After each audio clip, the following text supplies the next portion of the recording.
पंजाबियत के रंग में रंगे देओल फैमिली पर बीते एक हफ्ते से पूरे देश की नजर थी। मौका था धर्मेंद्र के पोते और सनी के बेटे करण देओल की शादी का। करण की शादी दिशाचार से हुई है। इस शादी पर पूरे देश की निगाहें थी। इसके पीछे की बड़ी वजह थी धर्मेंद्र की दोनों पत्नियों के बीच की दूरियां।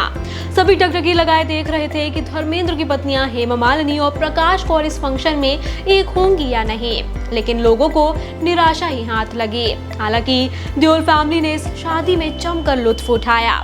शादी के फंक्शन की शुरुआत से लेकर रिसेप्शन तक लोगों का आना जाना लगा रहा। इस दौरान कई वीवीआईपी मेहमान देखे गए, लेकिन ना तो हेमा मालिनी दिखी और ना ही उनकी दोनों बेटियां और दामाद ही शादी में नजर हुए। सनी देओल के पुत्र करण देओल की शादी की शुरुआत 12 जून से हो गई थी, जो 18 जून को ग्रैंड रिसेप्शन के साथ खत्म हुई। इस शादी में बॉलीवुड की कई नामचीन हस्तियां शामिल हुई। शादी में पूरी देओल फैमिली ने जमकर एंजॉय किया, लेकिन इस शादी में ना तो धर्मेंद्र की दूसरी पत्नी हेमा मालिनी और ना ही सनी की बहनें ईशा और अहाना अपने भतीजे की शादी में आई।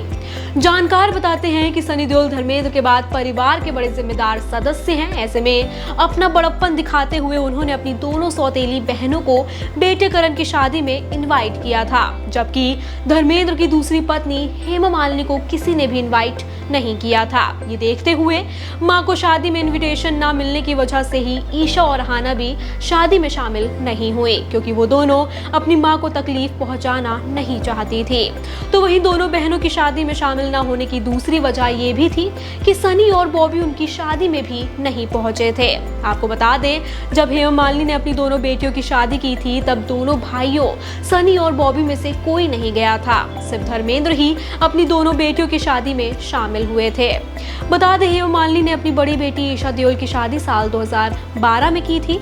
तब ईशा की शादी में दोनों भाई में से कोई नहीं पहुंचा था। तब हर किसी को इस बात की टेंशन होने लगी थी कि अब ईशा की शादी में भाई का फर्ज कौन पूरा करेगा।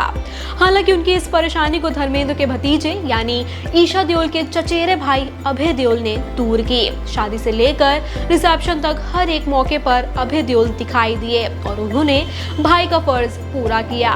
तो वहीं ईशा की शादी के 2 साल बाद हेमा की छोटी बेटी अहाना की साल 2014 में शादी हुई, तब भी दोनों भाई शामिल नहीं हुए थे। तो वहीं अब करण की शादी में ना जाकर ईशा और अहाना ने सनी और बॉबी से अपना बदला पूरा कर लिया।